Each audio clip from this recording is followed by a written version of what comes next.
Om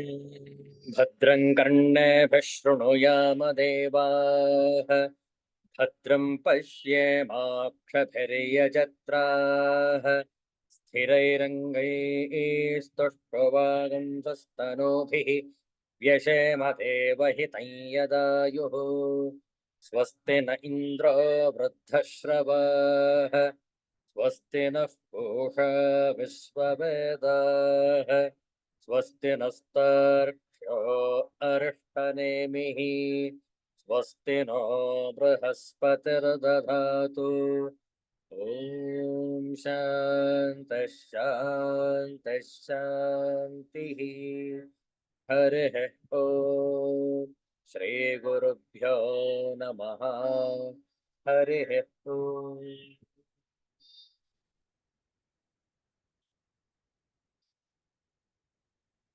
Universal prayer.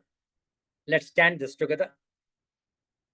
O hidden life, vibrant in every atom, O hidden light, shining in every creature, O hidden love, embracing all in oneness, may each who feels himself as one with thee know he is also one with every other. Om Shanti, Shanti, Shanti.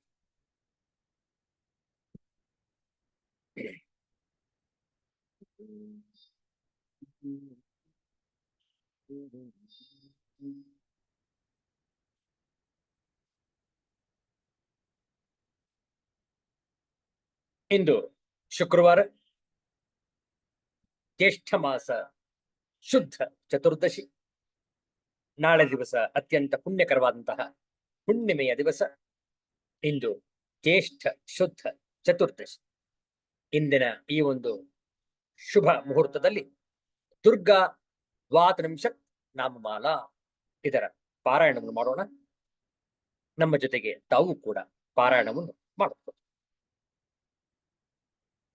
ಓಂ ದುರ್ಗಾ ದುರ್ಗಾರ್ತೆಶಮನಿ ದುರ್ಗಾ ಪದ್ವಿ ನಿವಾರಿಣಿ ದುರ್ಗಮಚ್ಛೇದಿನಿ ದುರ್ಗಸಾಧಿನಿ ದುರ್ಗನಾಶಿನಿ ದುರ್ಗತೋದ್ಧಾರಿಣಿ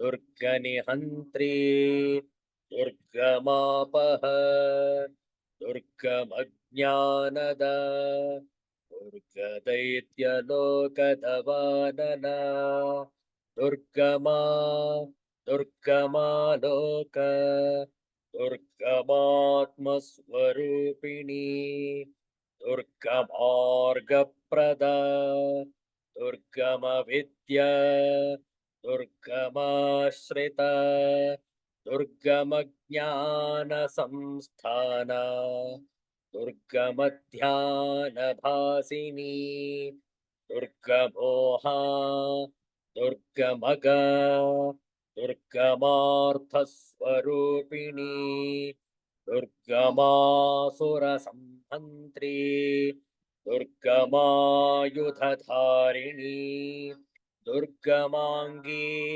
ದುರ್ಗಮತ ದುರ್ಗಮ್ಯ ದುರ್ಗಮೇಶ್ವರಿ ದುರ್ಗಭೀಮಾ ದುರ್ಗಭಾಮಾ ದುರ್ಗಭಾ ದುರ್ಗಧಾರಿಣಿ ಓಂ ದುರ್ಗಾ ದುರ್ಗಾರ್ತಿಶಮನಿ ದುರ್ಗಾ ಪದ್ವಿ ನಿವಾರಿಣಿ ದುರ್ಗಮಚ್ಛೇದಿನಿ ದುರ್ಗಸಾಧಿನಿ ದುರ್ಗನಾಶಿನಿ ದುರ್ಗತೋದ್ಧಾರಿಣಿ ದುರ್ಗನಿಹಂತ್ರಿ ದುರ್ಗಮಾಪಹ ದುರ್ಗಮಜ್ಞಾನದ ದುರ್ಗದೈತ್ಯಲೋಕದವಾನಲ ದುರ್ಗಮಾ ದುರ್ಗಮಾಲೋಕ ದುರ್ಗಮಾತ್ಮಸ್ವರೂಪಿಣಿ दुर्गमार्गप्रदा दुर्गमविद्या दुर्गमाश्रिता दुर्गमज्ञानसंस्थाना दुर्गमध्यानभासिनी दुर्गमोह दुर्गमग दुर्गमार्थस्वरूपिणी दुर्गमासुरसंहन्त्री दुर्गमायुधधारिणी दुर्गमांगी दुर्गमता दुर्गम्या दुर्गमेश्वरी दुर्गभीमा दुर्गभामा दुर्गभा दुर्गधारिणी ಮತ್ತೊಮ್ಮೆ ಕೊನೆಯ ಬಾರಿ ಓಂ ದುರ್ಗಾ ದುರ್ಗಾರ್ತಿಶಮನಿ ದುರ್ಗಾ ಪದ್ವಿ ನಿವಾರಿಣಿ ದುರ್ಗಮಚ್ಛೇದಿನಿ ದುರ್ಗಸಾಧಿನಿ ದುರ್ಗನಾಶಿನಿ ದುರ್ಗತೋದ್ಧಾರಿಣಿ ದುರ್ಗನಿಹಂತ್ರಿ ದುರ್ಗಮಾಪಹ ದುರ್ಗಮಜ್ಞಾನದ ದುರ್ಗದೈತ್ಯಲೋಕದವಾನಲ ದುರ್ಗಮಾ ದುರ್ಗಮಾಲೋಕ ದುರ್ಗಮಾತ್ಮಸ್ವರೂಪಿಣಿ ದುರ್ಗಮಾರ್ಗಪ್ರದ ದುರ್ಗಮವಿದ್ಯಾ ದುರ್ಗಮಾಶ್ರಿತ दुर्गमज्ञानसंस्थान दुर्गमध्यानभासिनी दुर्गमोह दुर्गमग दुर्गमार्थस्वरूपिणी दुर्गमासुरसंहन्त्री दुर्गमायुधधारिणी दुर्गमांगी दुर्गमता दुर्गम्या दुर्गमेश्वरी दुर्गभीमा दुर्गभामा दुर्गभा दुर्गधारिणी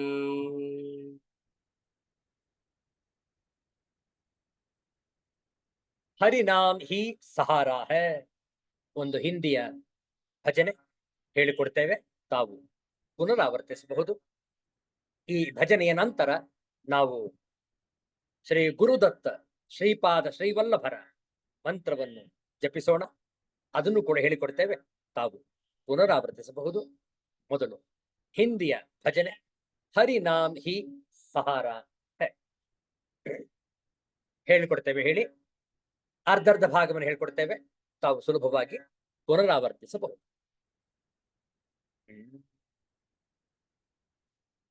गोविंद मेरी यह प्रार्थना है,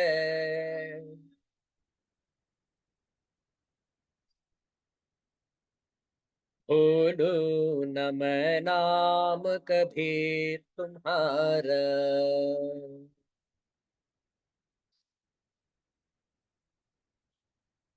ये नाम तेरे दिन रात गाऊं,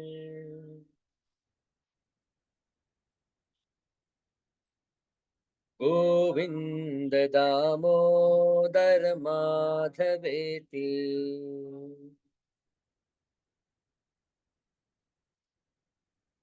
हे कृष्ण हे यादव हे सखेति,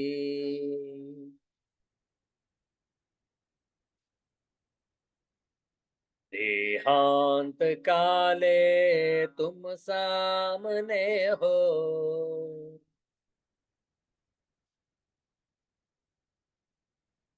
वंशी बजाते मन को लुभाते,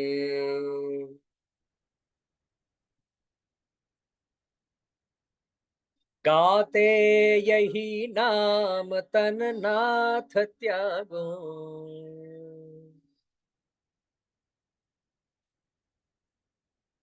गोविंद दामोदर माधवेति,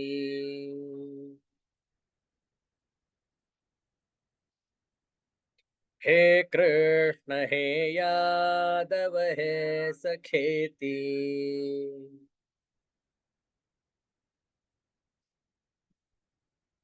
प्यारे जरा तो मन में विचारो,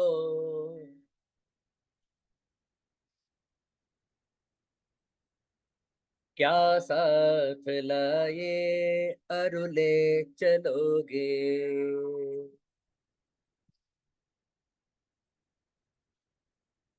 जाए यही साथ सदा तुम्हारे,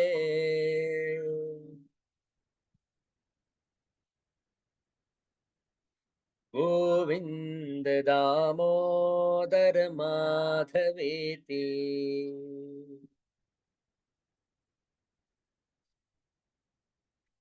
हे कृष्ण हे यादव हे सखेती।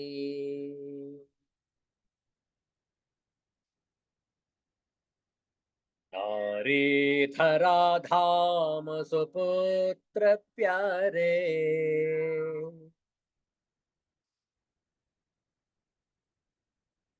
कलत्र सद्बांधव मित्र सारे।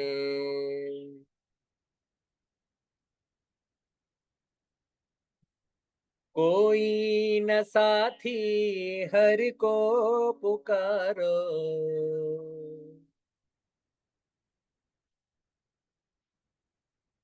गोविंद दामोदर माधवेति।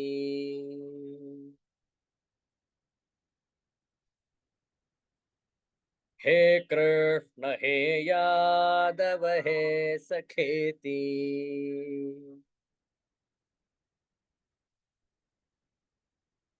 नाता भला क्या जग से हमारा,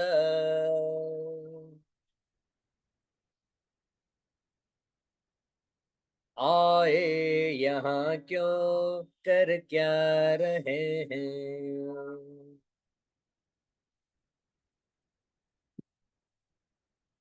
सोचो विचारो हरि को पुकारो,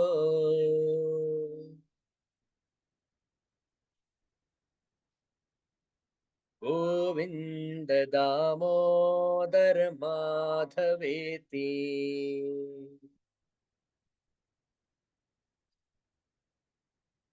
हे कृष्ण हे यादव हे सखेती।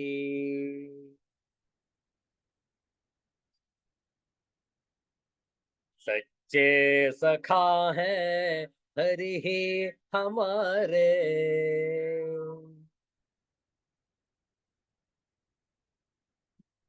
माता पिता शील सुबंधु प्यारे।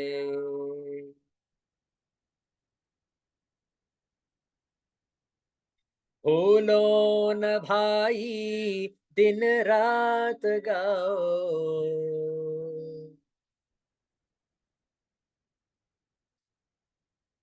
गोविंद दामोदर माधवेति।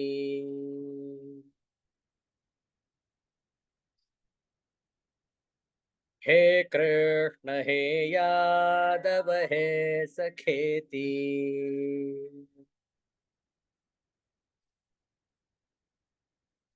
गोविंद मेरी यह प्रार्थना है,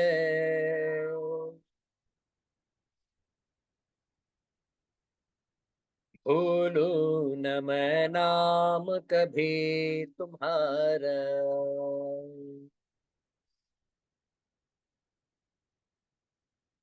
ये नाम तेरे दिन रात गाऊं,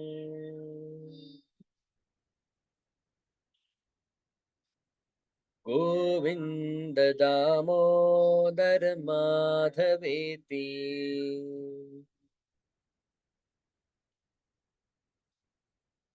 हे कृष्ण हे यादव हे सखेती।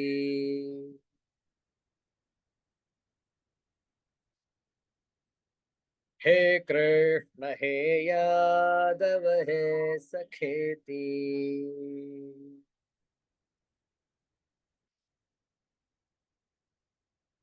हे कृष्ण हे यादव हे सखेती.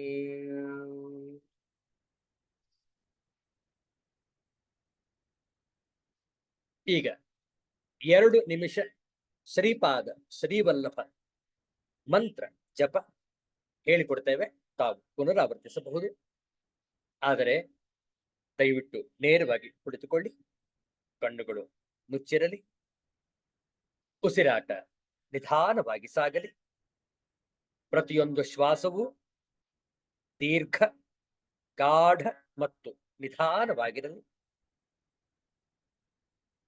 ಮನಸ್ಸು ಪ್ರಶಾಂತವಾಗಿರಲಿ, ಆನಂದವಾಗಿರಲಿ. ಮಂತ್ರವನ್ನು ಹೇಳಿಕೊಡ್ತೇವೆ, ತಾವು ಪುನರಾವರ್ತಿಸಿ.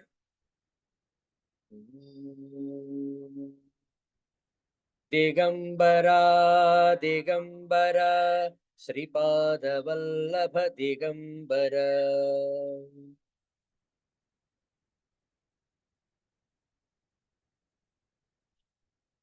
ದಿಗಂಬರ ದಿಗಂಬರ ಶ್ರೀಪಾದ ವಲ್ಲಭ ದಿಗಂಬರ.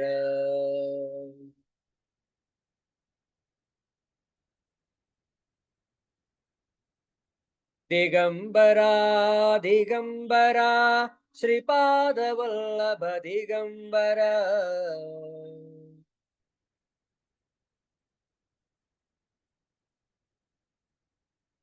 ಬ್ರಹ್ಮ ವಿಷ್ಣು ಮಹೇಶ್ವರ ಶ್ರೀಪಾದ ವಲ್ಲಭ ದಿಗಂಬರ.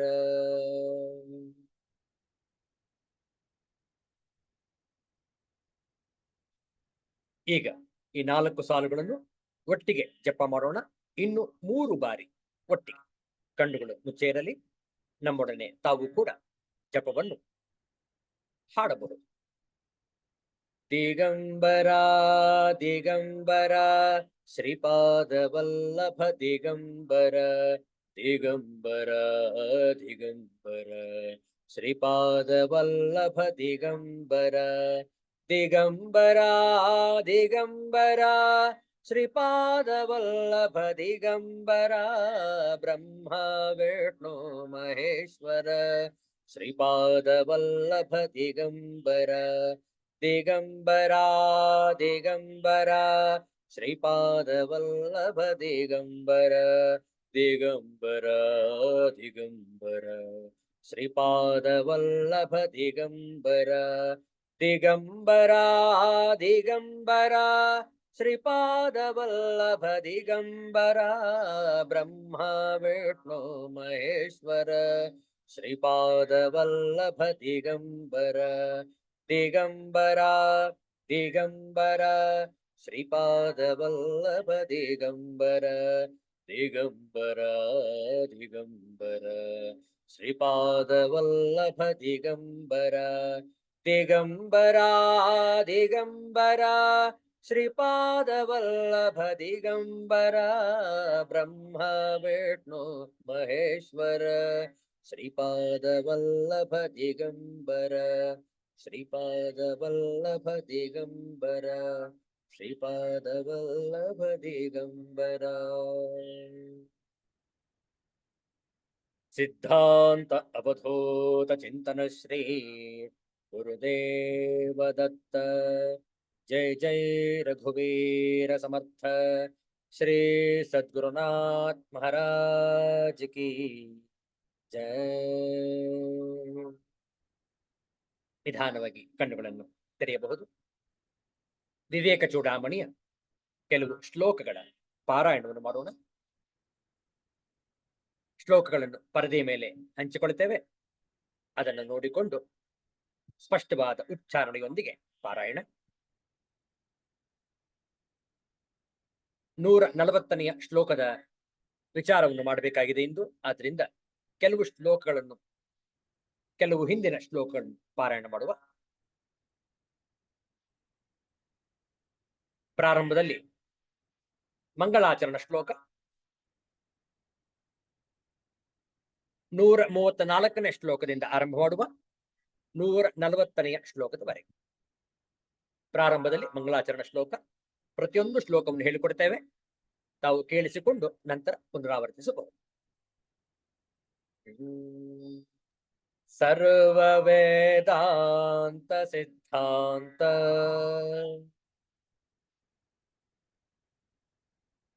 गोचरं तमगोचरम्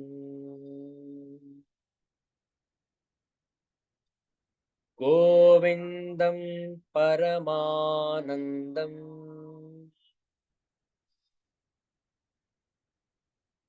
सद्गुरुं प्रणतोऽस्म्यहम् श्रीगुरुं प्रणतोऽस्म्यहम्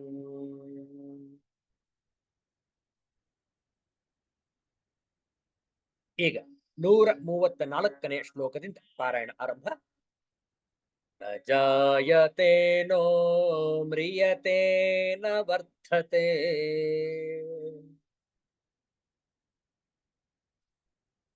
ನ ಕ್ಷೀಯತೆ ನೋ ವಿಕರೋತಿ ನಿತ್ಯಃ.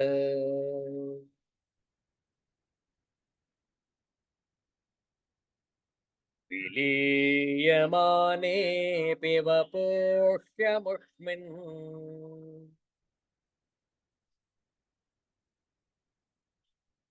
न लीयते कुम्भ इवाम्बरः स्वयम्.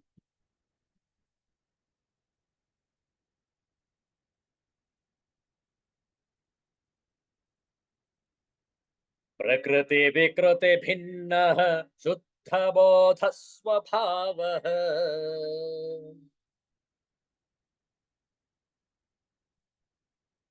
सदसतिदमशेषं भासयन् निर्विशेषः.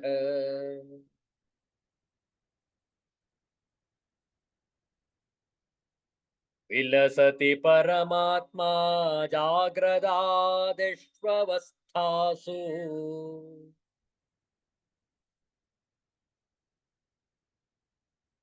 अहमहमिति साक्षात् साक्षिरूपेण बुद्धेः.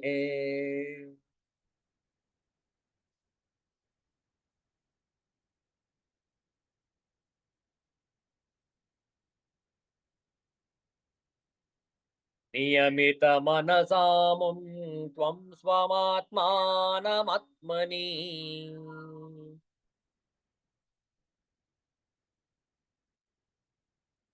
अयमहमिति साक्षात् विद्धि बुद्धिप्रसादात्.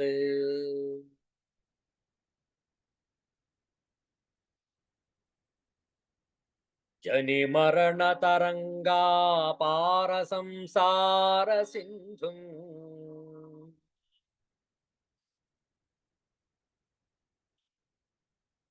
प्रतरभव कृतार्थो ब्रह्मरूपेण संस्थः.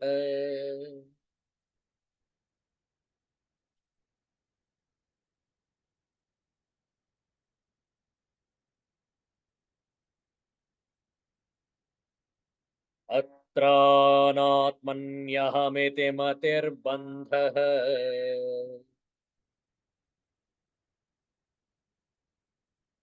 एषोऽस्य पुंसः. प्राप्तो ज्ञानाज्जननमरण क्लेशसम्पातहेतुः.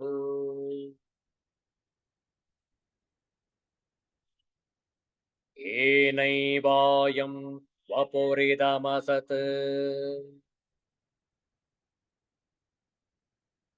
सत्यमित्यात्मबुद्ध्या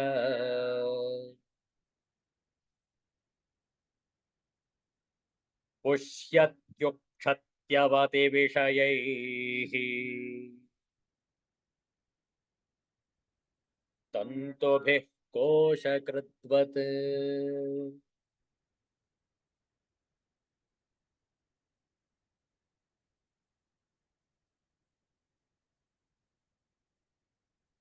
अतस्मिंस्तद्बुद्धिः प्रभवति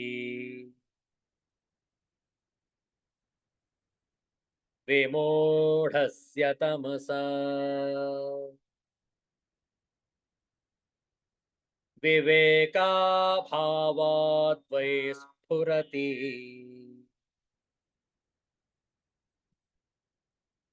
भुजगे रज्जुधिषणा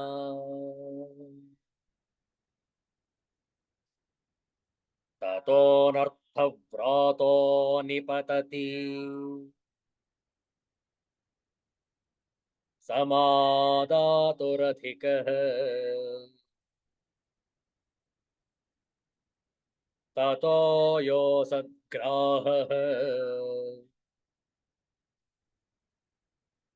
स हि भवति बन्धः शृणु सखे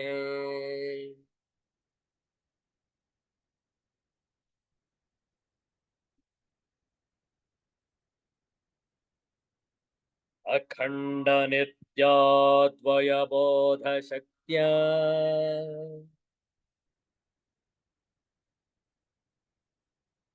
स्फुरन्तमात्मानमनन्तवैभवम्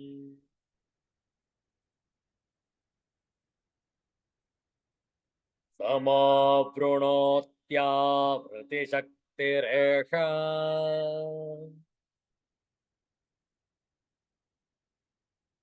तमो मयिराहुरिवार्कबिम्बम्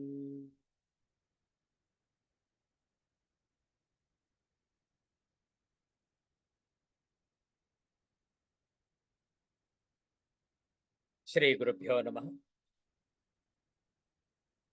ಇಲ್ಲಿಯವರೆಗೆ ಆತ್ಮಜ್ಞಾನದ ಶೋಧನೆ ಯಾವ ರೀತಿ ಮಾಡಬೇಕು ಅನ್ನುವುದನ್ನು ತಿಳಿಸಿಕೊಟ್ಟು, ಯಾವುದರಿಂದ ನಾವು ಆತ್ಮಜ್ಞಾನವನ್ನು ಪಡೆಯಲಾಗುತ್ತಿಲ್ಲ ಆ ಬಾಧಕಗಳ ಬಗ್ಗೆ ಈಗ ಚರ್ಚೆ ಮಾಡಲಾಗುತ್ತಿದೆ. ಕಾರಣ ಎಲ್ಲರೂ ಕೂಡ ಹೇಳುವರು, ಸ್ವಾಮೀಜಿ, ಆತ್ಮಜ್ಞಾನವನ್ನು ಬೋಧಿಸಲು ಸುಲಭ, ಆದರೆ ಜೀರ್ಣಿಸಿಕೊಳ್ಳುವುದು ಕಷ್ಟ. ಅದಕ್ಕೆ ಕಾರಣ ಏನು? ನಮ್ಮದೇ ಆದಂತಹ ದೋಷಗಳು, ಅಧ್ಯಾಸ, ಅಧ್ಯಾರೋಪ, ಹೌದಲ್ಲ?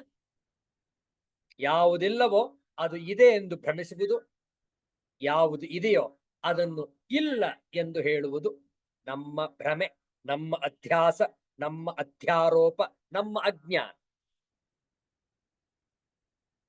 ಆದ್ದರಿಂದಲೇ ನಮಗೆ ಆತ್ಮಜ್ಞಾನ ಅತ್ಯಂತ ಸ್ಪಷ್ಟವಾಗಿ ತಿಳಿಸಿದರೂ ಅನುಭಾವವಾಗಿಸಿಕೊಳ್ಳಲು ಸಾಧ್ಯವಾಗುತ್ತಿಲ್ಲ. ಅದನ್ನು ವೇದಾಂತ ಶಾಸ್ತ್ರದಲ್ಲಿ ಆವರಣ ಶಕ್ತಿ, ವಿಕ್ಷೇಪ ಶಕ್ತಿ ಎಂದು ಎರಡು ಬಾಧಕಗಳನ್ನು ತಿಳಿಸಲಾಗುತ್ತದೆ. ಈಗಾಗಲೇ ಆವರಣ ಶಕ್ತಿಯ ಬಗ್ಗೆ ಸುದೀರ್ಘವಾಗಿ ಚರ್ಚೆ ಮಾಡಿದ್ದೇವೆ. ಇದೀಗ ಆವರಣ ಶಕ್ತಿಯ ಮನನವನ್ನು ಮಾಡಿ ನಂತರ ವಿಕ್ಷೇಪ ಶಕ್ತಿ ಎಂಬುದು ಏನು ಅನ್ನುವುದನ್ನು ಕೂಡ ಈಗ ತಿಳಿದುಕೊಳ್ಳೋಣ. ನೋಡಿ, 140ನೆಯ ಶ್ಲೋಕದಲ್ಲಿ ಮೊದಲ ಎರಡು ಸಾಲುಗಳು ಆವರಣ ಶಕ್ತಿಯನ್ನು ವರ್ಣಿಸಿದರೆ, ಉಳಿದ ಎರಡು ಸಾಲುಗಳು ವಿಕ್ಷೇಪ ಶಕ್ತಿ ಏನು ಎನ್ನುವುದನ್ನು ತಿಳಿಸು. ಮೊದಲು ಈ ಶ್ಲೋಕದ ಪಾರಾಯಣ ಮಾಡುವ, ಆ ನಂತರ ಪದಚ್ಛೇದ, ತಾತ್ಪರ್ಯವನ್ನು ನೋಡಿ ಅದರ ವ್ಯಾಖ್ಯಾನವನ್ನು ತಿಳಿದುಕೊಳ್ಳೋಣ. ತೀರೋಭೂತೆ ಸ್ವಾತ್ಮನ್ಯಮಲತರ ತೇಜೋವತಿ ಪುಮಾನ್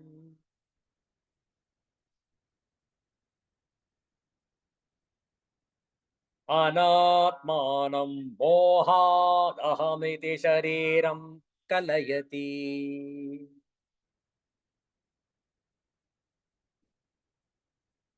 ತತಃ ಕಾಮಕ್ರೋಧಃ ಪ್ರಭೃತಿಭಿರಮುಂ ಬಂಧನ ಗುಣೈಃ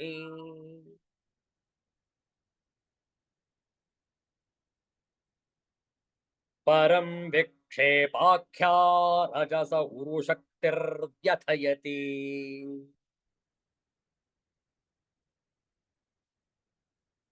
ಮತ್ತೊಮ್ಮೆ ಹೇಳುವ, ತಿರೋಭೂತೆ ಸ್ವಾತ್ಮನ್ಯಮಲತರ ತೇಜೋವತಿ ಪುಮಾನ್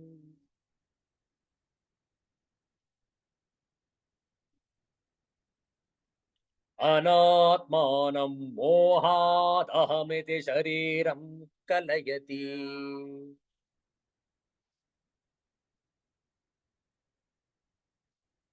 ತತಃ ಕಾಮ ಕ್ರೋಧ ಪ್ರಭೃತಿಭಿರಮುಂ ಬಂಧನ ಗುಣೈಃ.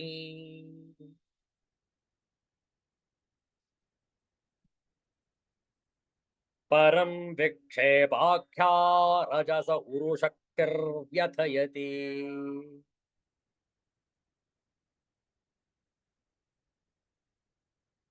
ಆಂಗ್ಲ ಭಾಷೆಯ ತಾತ್ಪರ್ಯವನ್ನು ನೋಡಿಬಿಡೋಣ.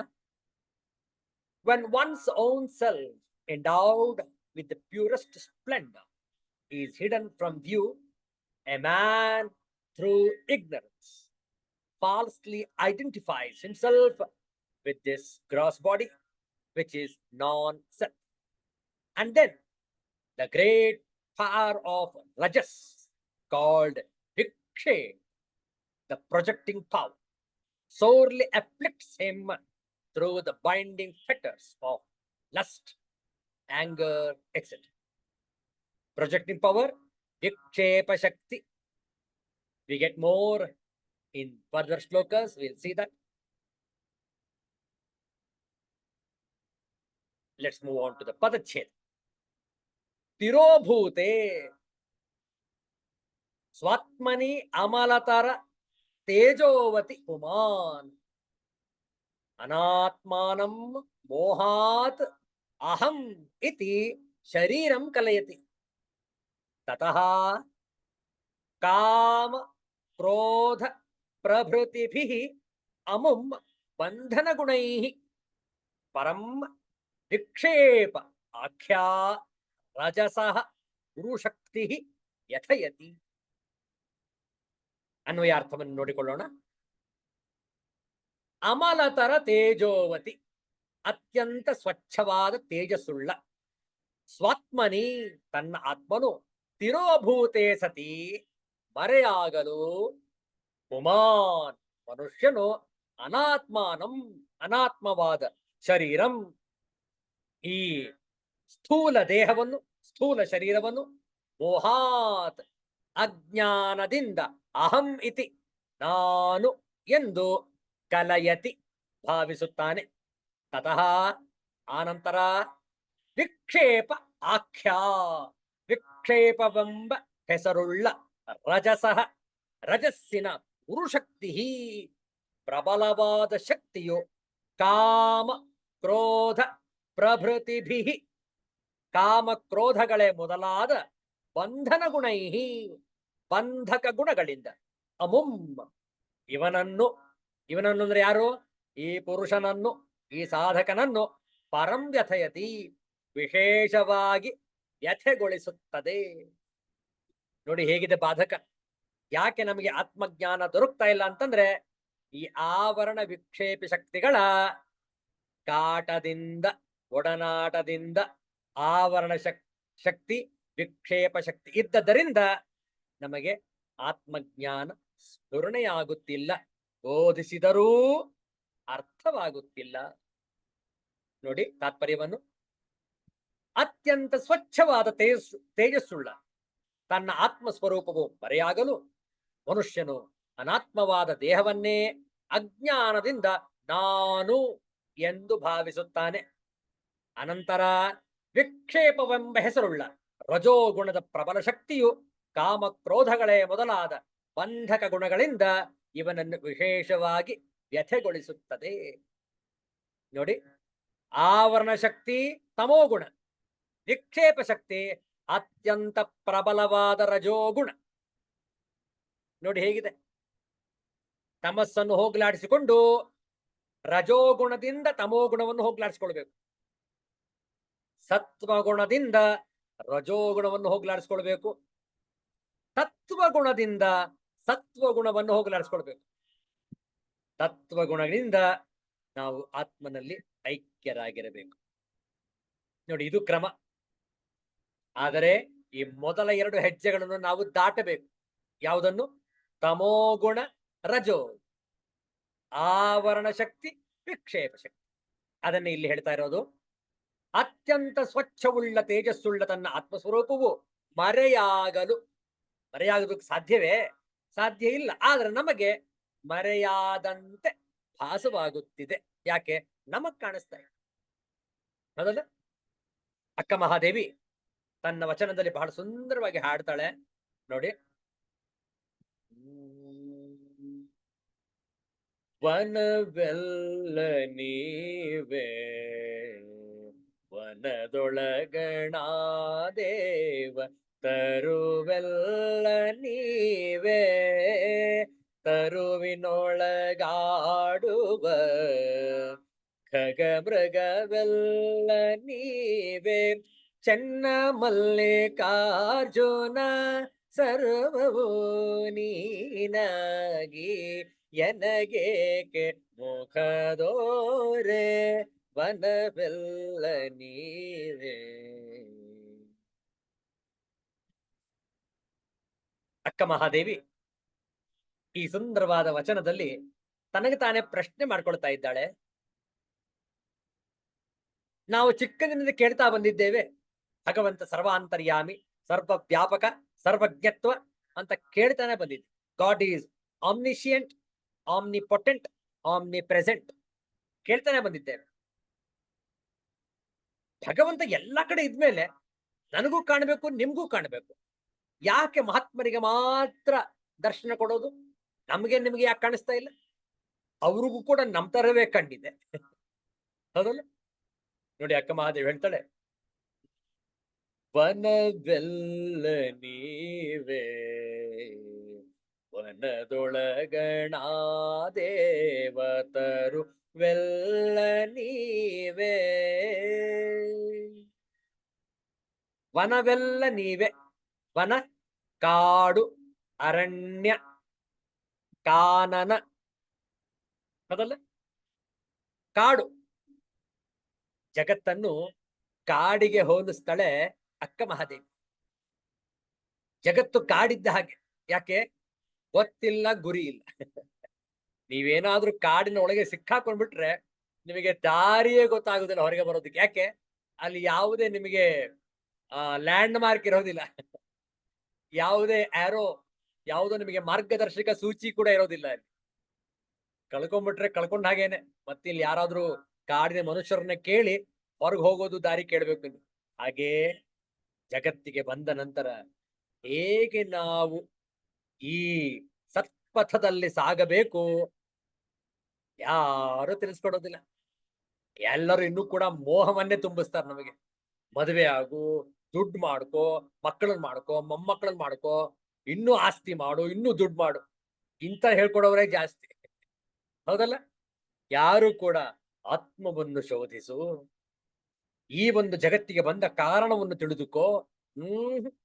ಯಾರು ತಂದೆ ತಾಯಿಗಳನ್ನೂ ಕೂಡಿಸಿಕೊಂಡು ಯಾರು ಹೇಳ್ಕೊಡೋದು? ತಂದೆ ತಾಯಿಗಳೇ ಹೇಳ್ತಾರೆ ಮದುವೆ ಮಾಡ್ಕೋ, ಮಕ್ಕಳನ್ನ ಮಾಡು, ದುಡ್ಡು ಮಾಡು, ಆಸ್ತಿ ಮಾಡ್ಕೋ. ಯಾವ ಪುರುಷಾರ್ಥಕ್ಕಾಗಿ? ಎಲ್ಲವೂ ಕೂಡ ವಿಚಾರ ಮಾಡಿ. ಇದು ಈ ಜಗತ್ತಿಗೆ ಬಂದ ನಂತರ ನಮಗೆ ಮಾರ್ಗಸೂಚಿ ಇಲ್ಲ, ಮಾರ್ಗದರ್ಶಕರಿಲ್ಲ, ಮಾರ್ಗವೇ ಇಲ್ಲ. ಹೇಗೋ ಅಡ್ಡಾದಡ್ಡಿ ನಡೀತಾ ಇದೀವಿ ನಾವು.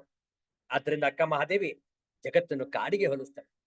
ಹೇ ಭಗವಂತ, ಎಲ್ಲ ಸೃಷ್ಟಿ ನಿನ್ನದೇ, ಈ ಕಾಡು ನಿನ್ನದೇ, ಈ ಜಗತ್ತು ನಿನ್ನದೇ. ವನದೊಳಗಣ ದೇವತರುವೆಲ್ಲ ನೀವೇ. ಈ ಕಾಡಿನಲ್ಲಿ ಅನೇಕ ಮರಗಳಿವೆ, ದೇವತರುಗಳು, ಎಲ್ಲ ವನಸ್ಪತಿಗಳು, ಔಷಧಿಯುಕ್ತವಾದಂತಹ ಹಣ್ಣುಗಳು, ಹಂಪಲುಗಳು, ಎಲೆಗಳು ಎಷ್ಟಿಲ್ಲ. ಆಯುರ್ವೇದ ಶಾಸ್ತ್ರದಲ್ಲಂತೂ ಸಂಪೂರ್ಣ ಈ ಒಂದು ಬಾಟನಿ, ಏನೊಂದು ಸಸ್ಯಶಾಸ್ತ್ರ ಇದೆ, ಇದ್ರ ಬಗ್ಗೆ ಸಂಪೂರ್ಣ ಅಧ್ಯಯನ ನಡೆಯುತ್ತೆ ಆಯುರ್ವೇದದಲ್ಲಿ. ಯಾಕೆ? ಪ್ರತಿಯೊಂದು ಎಲೆಯೂ ಕೂಡ ಔಷಧಿ. ವಿಚಾರ ಮಾಡಿ. ಆದ್ರೆ ನಮಗೆ ಸರಿಯಾದ ಕ್ರಮ ಗೊತ್ತಿರಬೇಕು. ಯಾವ ಎಲೆ ಯಾವಾಗ ತಗೊಳ್ಬೇಕು, ಹೇಗ್ ತಗೊಳ್ಬೇಕು, ಯಾವ ರೀತಿ ಅದನ್ನು ಮಾಡಿಕೊಳ್ಳಬೇಕು, ಅದೆಲ್ಲ ಆಯುರ್ವೇದ ಶಾಸ್ತ್ರದಲ್ಲಿ ತಿಳಿಸುತ್ತೆ. ಹೌದಲ್ಲ? ವನವೆಲ್ಲ ನೀವೇ, ವನದೊಳಗಣ ದೇವತರುವೆಲ್ಲ ನೀವೇ. ಅಂತಹ ದೇವತರುಗಳು ಎಲ್ಲವನ್ನು ಕೂಡ ನೀನೇ ಕೊಟ್ಟಿದ್ಯಾ ಪರಮಾತ್ಮ. ಆ ವಸ್ತುಗಳನ್ನು ನೀನೇ ಕೊಟ್ಟಿದ್ದಿ ನಮ್ಮ ಉಪಭೋಗಕ್ಕಾಗಿ, ಈ ಜೀವನವನ್ನು ನಡೆಸುವುದಕ್ಕಾಗಿ ಆಹಾರವನ್ನು ನೀನೇ ಕೊಟ್ಟಿದ್ದಿ. ಅದಲ್ಲ, ತರುವಿನೊಳಗ ಆಡುವ ಖಗಮೃಗವೆಲ್ಲ ನೀವೇ. ಅನೇಕ ತರುಗಳಿವೆ, ಅನೇಕ ಮರಗಳಿವೆ. ಅರ್ಥ ಏನು? ಅನೇಕ ಶರೀರಗಳಿವೆ. ಈ ಶರೀರದಲ್ಲಿ, ಈ ಮರದಲ್ಲಿ ಅನೇಕ ಖಗ ಮೃಗಗಳು ವಾಸ ಮಾಡ್ತವೆ. ಈ ಶರೀರದಲ್ಲಿ ಮನಸ್ಸು, ಇಂದ್ರಿಯಗಳು ಕೆಲಸ ಮಾಡ್ತವೆ. ಮನಸ್ಸನ್ನು ಪಕ್ಷಿಗೆ ಹೋಲಿಸ್ತಾಳೆ ಅಕ್ಕ ಮಹಾದೇವಿ. ಖಗ ಯಾಕೆ? ಮನಸ್ಸು ಎಲ್ಲಿ ಬೇಕಾದ್ರೆ ಹಾರಾಡುತ್ತೆ. ಪಕ್ಷಿ ಆಕಾಶದಲ್ಲಿ ಹಾರಾಡುತ್ತೆ. ಮನಸ್ಸು ಕೂಡ ಬಹಳ ವೇಗಗತಿಯಲ್ಲಿ ನಮ್ಮ ವಾಯುವಿನಲ್ಲಿ ಸಂಚಾರ ಮಾಡುತ್ತೆ. ಮೃಗ, ನಮ್ಮ ಇಂದ್ರಿಯಗಳು, ನಮ್ಮ ಶರೀರ ನೆಲದ ಮೇಲೆ ನಡೀತಾ ಇದೆ, ಕೆಲಸ ಮಾಡ್ತಾ ಇದೆ. ಖಗ ಮೃಗವೆಲ್ಲ ನೀವೇ. ಈ ಇಂದ್ರಿಯಗಳು, ಈ ಮನಸ್ಸು, ಹೇ ಭಗವಂತ, ಎಲ್ಲ ನಿನ್ನದೆ. ಚನ್ನಮಲ್ಲಿಕಾರ್ಜುನ ಅಕ್ಕ ಮಹಾದೇವಿಯ ಆರಾಧ್ಯ ದೈವ ಚನ್ನಮಲ್ಲಿಕಾರ್ಜುನ. ಸರ್ವವೂ ನೀನಾಗಿ ಎನಗೇಕೆ ಮುಖದೋರೆ. ಎಲ್ಲವೂ ನೀನೇ ಆದ್ಮೇಲೆ ನನ್ಗೂ ಕಾಣ್ಬೇಕಪ್ಪ. ಯಾಕೆ ಮಹಾತ್ಮರಿಗೆ ಮಾತ್ರ ಕಾಣುತ್ತೆ, ನನಗೆ ಯಾಕೆ ಕಾಣೋದಿಲ್ಲ? ಎನಗೇಕೆ ಮುಖದೋರೆ. ನೋಡಿ ಎಂತಹ ವ್ಯಂಗ್ಯವಾದ ಪ್ರಶ್ನೆ ತನ್ನಗೆ ತಾನೇ ಕೇಳ್ಕೊಳ್ತಾಳೆ ಅಕ್ಕ ಮಹಾದೇವಿ. ಯಾಕೆ ಕಾಣಿಸ್ತಾ ಇಲ್ಲ? ಉತ್ತರ ಇಲ್ಲಿದೆ, ವಿವೇಕ ಚೂಡಾಮಣಿಯ 140ನೆಯ ಶ್ಲೋಕದಲ್ಲಿ. ಕಾರಣ ಆವರಣ ಶಕ್ತಿ, ವಿಕ್ಷೇಪ ಶಕ್ತಿ. ಹೌದಲ್ಲ? ವಿಚಾರ ಮಾಡಿ. ಆದ್ರಿಂದ ಈ ಜೀವನ ಒಂದು ಸುಂದರವಾದ ಕಲೆ. This life it self is on art. ಹೌದಲ್ಲ? ಜೀವನವೆಂಬ ಕಲೆಯನ್ನು ನಾವು ಕಲಿತುಕೊಳ್ಳಬೇಕು. ಆದರೆ ಇದ್ರ ಇನ್ನೊಬ್ಬರಿಂದ ಕಲಿಯಲು ಸಾಧ್ಯ ಇಲ್ಲ. ನಾವಾಗೆ ಕಲಿತುಕೊಳ್ಬೇಕು. ನಮ್ಮ ಅನುಭವಗಳಿಂದಲೇ ಕಲಿಯಬೇಕು. ಹೌದಲ್ಲ? Doctor D V. ಗುಂಡಪ್ಪನವರು ಬಹಳ ಸುಂದರವಾಗಿ ಹೇಳ್ತಾರೆ ಈ ಜೀವನದ ಕಲೆಯ ಬಗ್ಗೆ. How living is an art ತಿಳಿಸ್ಕೊಡ್ತಾರೆ ಡಾಕ್ಟರ್ ಡಿ.ವಿ. ಗುಂಡಪ್ಪನವರು ತಮ್ಮ ಮಂಕುತಿಮ್ಮನ ಕಗ್ಗದಲ್ಲಿ. ಒಂದು ವಿಶೇಷವಾದ ಶ್ಲೋಕ ಇದೆ ನೋಡಿ.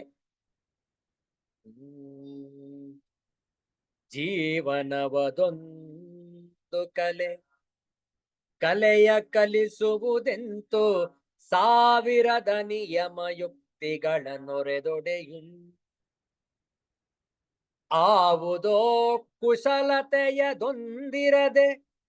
ಜಯವಿರದು ಆ ವಿವರ ನಿನ್ನೊಳಗೆ ಮಂಕುತಿಮ್ಮ.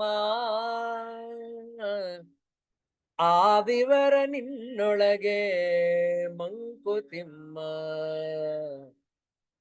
ಮಂಕುತಿಮ್ಮ, ಮಂಕುತಿಮ್ಮ. ಜೀವನವದೊಂದು ಕಲೆ. ಜೀವನವು ಒಂದು ಕಲೆ. ಕಲೆಯ ಕಲಿಸುವುದೆಂತೋ ಹೇಗಪ್ಪ ಹೇಳ್ಕೊಡೋದು? ಈ ತರಹ ಜೀವನ ಮಾಡಪ್ಪ, ನೀನು ಆರೋಗ್ಯವಾಗಿರ್ತಿ, ಬಹಳ ಸ್ವಸ್ಥವಾಗಿರ್ತಿ, ಸ್ವಚ್ಛವಾಗಿರ್ತಿ, ಬಹಳ ನಿನ್ನ ಗುಣಗಳು ಚಂದ ಇರ್ತವೆ, ನೀನು ಅತ್ಯಂತ ಹಸನ್ಮುಖತೆಯಿಂದ ಜೀವನವನ್ನು ಸಾಗಿಸಬಹುದು, ಆರೋಗ್ಯಕರವಾಗಿ, ಆನಂದಕರವಾಗಿ. ವಿಚಾರ ಮಾಡಿ. ಜೀವನವದೊಂದು ಕಲೆ. ಯಾರು ಸ್ವಾಮಿ ಕಲೆನ ಹೇಳ್ಕೊಡೋದು? ಸಾವಿರದ ನಿಯಮ ಯುಕ್ತಿಗಳ ನೊರೆದೊಡೆಯು. ನಮ್ಮ ಹಿರಿಯರು ಬೈತಾ ಇದ್ರು, ತಪ್ಪು ಮಾಡಿದ್ರೆ ಏಯ್ ಹಾಗೆ ಮಾಡಬಾರ್ದು. ಹೌದಲ್ಲ? ತಕ್ಷಣ ತಿಳಿದುಕೊಳ್ತಾ ಇದ್ವು, ನಾವು ತಿದ್ದುಕೊಳ್ತಾ ಇದ್ವು. ಯಾಕೆ? ಹಿರಿಯರು ಹೇಳ್ಕೊಟ್ಟಿದ್ದಾರೆ, ಇದು ತಪ್ಪಂತೆ, ಇದು ಮಾಡಬಾರದಂತೆ. ಹೌದಲ್ಲ? ನಮ್ಗೆ ಗೊತ್ತಿಲ್ಲದೆ ಹುಡುಗರಾಗಿರ್ಬೇಕಾದ್ರೆ ಹಿರಿಯರಾದ್ರೂ ಮಾತಾಡ್ತಾ ಇದ್ರೆ ಮಧ್ಯದಲ್ಲಿ ಹೋಗಿ ನಿಂತ್ಕೊಂಡ್ಬಿಡ್ತಾ ಇದ್ವಿ. ಆಗ ನಮ್ಮ ಹಿರಿಯರು ಹೇಳ್ತಾ ಇದ್ರು, ನೋಡಪ್ಪ, ಹಿರಿಯರು ಮಾತಾಡ್ಬೇಕಾದ್ರೆ ನೀವು ಮಧ್ಯದಲ್ಲಿ ಬರಬಾರದು. ನಿಮ್ಮ ಪಾಡಿಗೆ ನೀವು ಆಟ ಆಡ್ಕೊಂಡಿರ್ಬೇಕು, ಇಲ್ಲ ಓದಿಕೊಂಡಿರ್ಬೇಕು, ಇಲ್ಲ ನಿಮ್ಮ ಕೊಠಡಿ ಒಳಗಿರ್ಬೇಕು, ಹಿರಿಯರ ಸಮ್ಮುಖದಲ್ಲಿ ಬರಬಾರದು. ಹೌದಲ್ಲ? ಆಗ್ಲೇ ತಿಳಿಸ್ಕೊಡ್ತಾ ಇದ್ರು ನಮಗೆ, ಹೀಗಿರ್ಬೇಕು, ಹೀಗಿರ್ಬಾರ್ದು. ಯಾರಾದ್ರೂ ಎದುರುಗಡೆ ಕುಳಿತಿದ್ರೆ ಅವರ ಮುಂದೆ ಕಾಲು ಚಾಚಿ ಕುಳಿತುಕೊಳ್ಬಾರದು.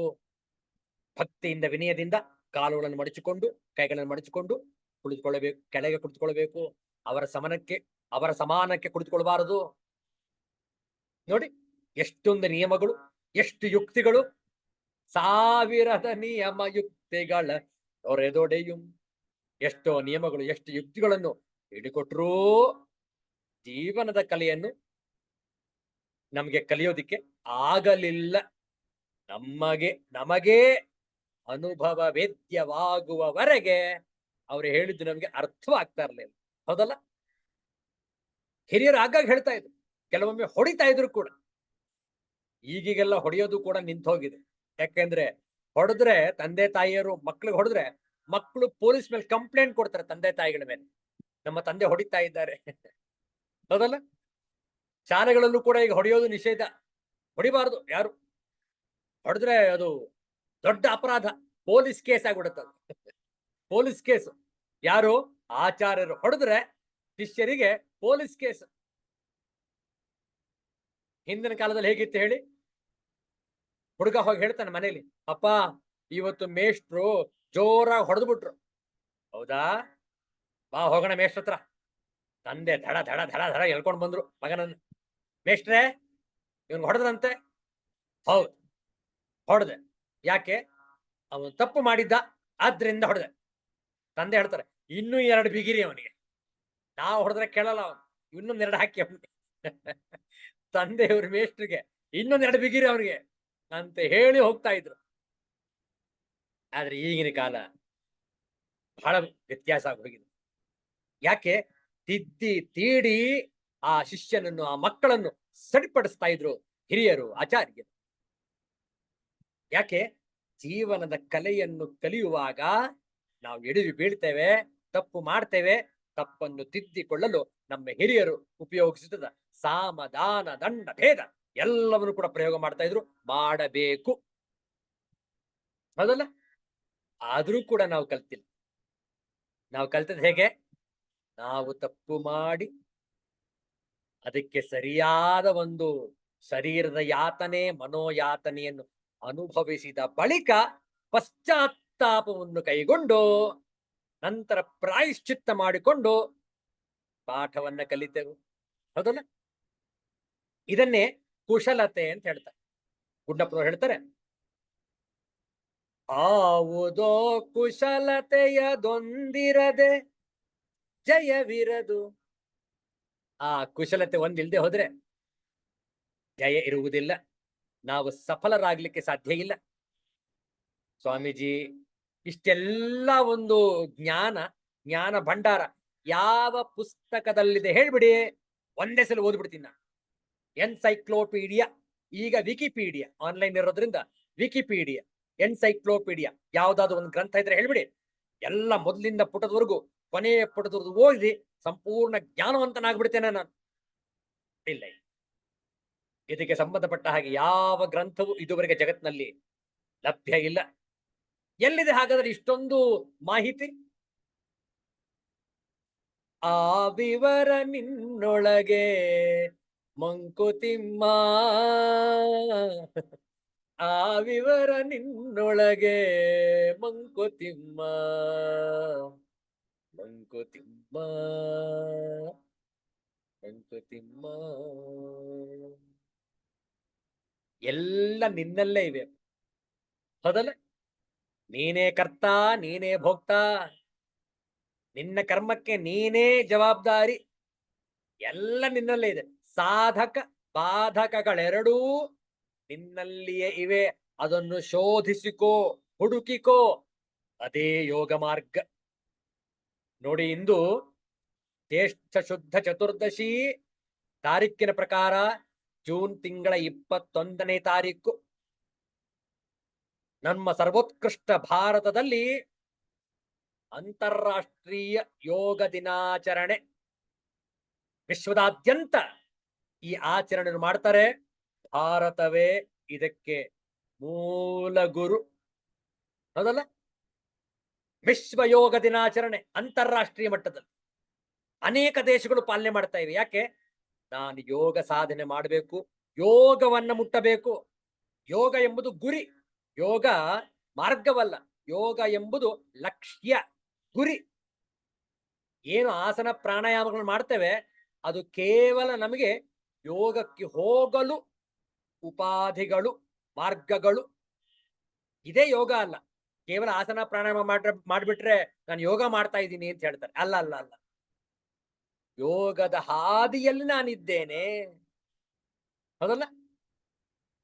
ಯಮ ನಿಯಮ, ಆಸನ, ಪ್ರಾಣಾಯಾಮ, ಪ್ರತ್ಯಾಹಾರ, ಧಾರಣ, ಧ್ಯಾನ, ಸಮಾಧಿಗೆ ತಲುಪಿದಾಗ ನಾನು ಯೋಗಾಭ್ಯಾಸವನ್ನು ಸಂಪೂರ್ಣಗೊಳಿಸಿದ್ದೇನೆ.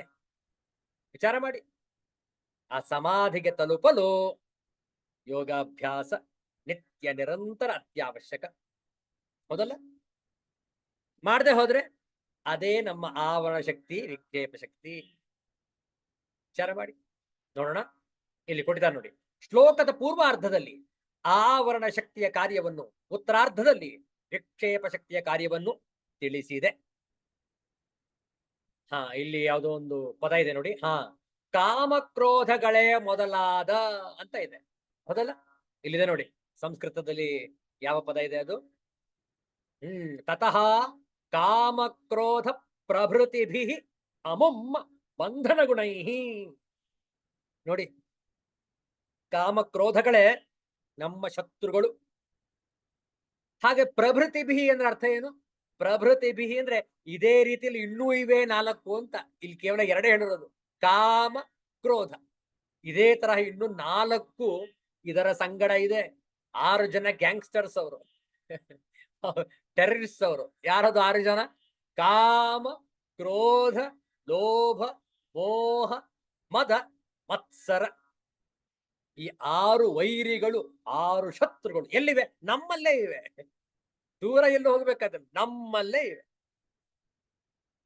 ಅದು ಈ ರಜೋಗುಣದಿಂದ ಬರುವಂಥದ್ದು, ವಿಕ್ಷೇಪ ಶಕ್ತಿಯಿಂದ ಬರುವಂಥದ್ದು. ಯಾವುದು ನಮಗೆ ಸ್ಪಷ್ಟವಾಗಿ ಗೋಚರವಾಗ್ತಾ ಇಲ್ಲ, ನಾವು ತಪ್ಪು ಕಲ್ಪನೆಯಿಂದ ಇನ್ಯಾವುದನ್ನು ನಾವು ಆರೋಪ ಮಾಡ್ತೇವೆ. ಅದನ್ನೇ ವಿಕ್ಷೇಪ ಶಕ್ತಿ ಅಂತ ಕರೆಯೋದು. ತಮೋಗುಣದಿಂದ ರಜೋಗುಣ ಉತ್ಪತ್ತಿಯಾಗಿ ಅದರಿಂದ ನಮಗೆ ಬಾಧಕ.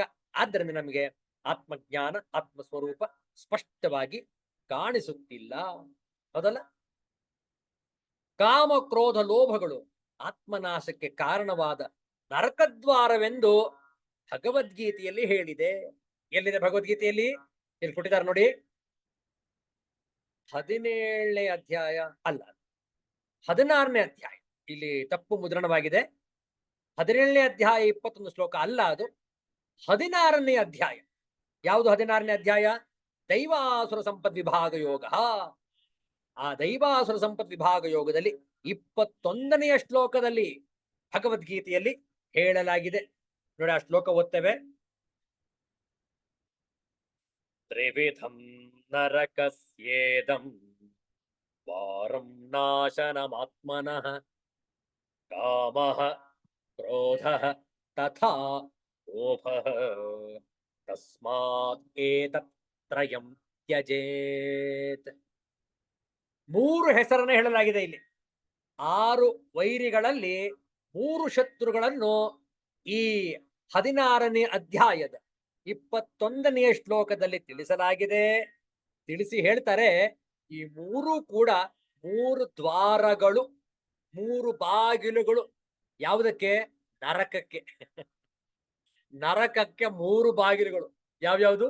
ಕಾಮ, ಕ್ರೋಧ, ಲೋಭ. ಆದ್ರಿಂದ ಈ 3 ತ್ಯಜಿಸಬೇಕು.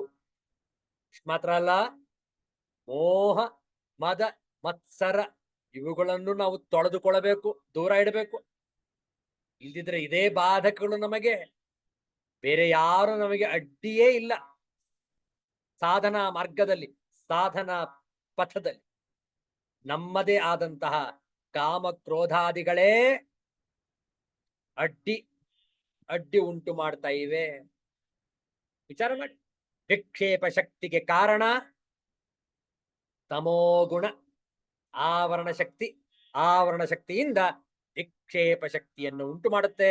ಆ ವಿಕ್ಷೇಪ ಶಕ್ತಿಯಿಂದಲೇ ನಾವು ಸಾಧಕಗಳನ್ನು ಬಾಧಕಗಳನ್ನಾಗಿ ಮಾರ್ಪಡಿಸಿಕೊಂಡು ಬಿಟ್ಟಿದ್ದೇವೆ. ಈ ಶರೀರವೇ ನಾನು, ಈ ಶರೀರವೇ ನಾನು, ನಾನು ಶರೀರ ಅಲ್ಲ ಎಷ್ಟು ಹೇಳಿದ್ರು ಕೂಡ ತಲೆಗೆ ಹೋಗ್ತಾ ಇಲ್ಲ. ಇಲ್ಲ ಸ್ವಾಮೀಜಿ, ನಾನು ಶರೀರವೇ ಅಲ್ಲಪ್ಪ. ಆತ್ಮಸ್ವರೂಪದ ಜ್ಞಾನವನ್ನು ಪಡೆದುಕೊಂಡಾಗ ಈ ಶರೀರಕ್ಕಿಂತ ಭಿನ್ನ ನಾನು ಅಂತ ಹೇಳಿಲ್ವೇ? ಹೇಳಿರಬಹುದು, ನನಗೆ ಅರ್ಥ ಆಗಲಿಲ್ಲ. ಹೌದಲ್ಲ? ಆದ್ರಿಂದ ದೈವಾಸುರ ಸಂಪತ್ ವಿಭಾಗ ಯೋಗದಲ್ಲಿ ತಿಳಿಸಲಾಗಿದೆ, ಕಾಮ ಕ್ರೋಧ ಲೋಭಗಳೇ ಈ ನರಕಕ್ಕೆ ಬಾಗಿಲುಗಳು, ನರಕಕ್ಕೆ ಕಾಮ, ಕ್ರೋಧ, ಲೋಭ. ಈ ಮೂರು ಹೆಬ್ಬಾಗಿಲುಗಳು. ಇವು ಮನುಷ್ಯನನ್ನು ಹಾಳು ಮಾಡುತ್ತವೆ. ಆದುದರಿಂದ ಈ ಮೂರನ್ನು ಬಿಟ್ಟು ಬಿಡಬೇಕು. ಹೌದಲ್ಲ? ಕಾಮ, ಕ್ರೋಧ, ಲೋಭ, ಮೋಹ, ಮದ, ಮತ್ಸರ ಇಲ್ಲವನ್ನು ದೂರ ಇಟ್ಟಾಗ ಮಾತ್ರ ನಾವು ಸಾಧನಾ ಪಥದಲ್ಲಿ ಮುನ್ನಡೆಯನ್ನು ಸಾಧಿಸಬಹುದು. ಇಲ್ಲದಿದ್ದರೆ ಹಿನ್ನಡೆ ಉಂಟಾಗತ್ತೆ. 4 ಹೆಜ್ಜೆ ಮುಂದಕ್ಕೆ ಹೋಗೋದು, 6 ಹೆಜ್ಜೆ ಹಿಂದಕ್ಕೆ ಬರೋದು. ಏನ್ ಪ್ರಗತಿ ಆಗತ್ತಲ್ಲಿ? ಹೌದಲ್ಲ? 1 ಹೆಜ್ಜೆ ಮುಂದೆ ಇಡೋದು, 2 ಹೆಜ್ಜೆ ಹಿಂದೆ. ಪ್ರಗತಿಯಲ್ಲಾಗತ್ತಲ್ಲಿ? ವಿಚಾರ ಮಾಡಿ.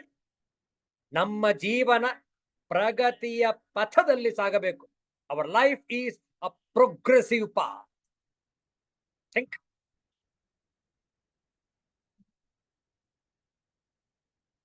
बिना ये ज्ञान कहाँ रे मानव, बिना ये ज्ञान कहाँ रे मन, गुरु बिना ये ज्ञान कहाँ रे मानव, ज्ञान बिना ये देह अधूर, हरि चरण कमल कैसे पाऊं मैं, बिना ये ज्ञान कहाँ रे मानव, काम क्रोध मद लोभ मोह मिल अहंकार है जीव का दुश्मन, भक्ति विनय से सेवा भाव से जानो ये गुरु महिमा, रे मन पहचानो ये गुरु महिमा, रे मनव, हरि चरण कमल कैसे पाऊं मैं, बिना ये ज्ञान कहाँ रे मनव. नित्य निरंतर अंतरयामी हृदय विराजे मेरे स्वामी, कैसे पाऊं उस भगवान को गुरु कृपा के बिना, रे मनव, गुरु दया के बिना, रे मनव, हरि चरण कमल कैसे पाऊं मैं, बिना ये ज्ञान कहाँ रे मन, गुरु बिना ये ज्ञान कहाँ रे मनवा.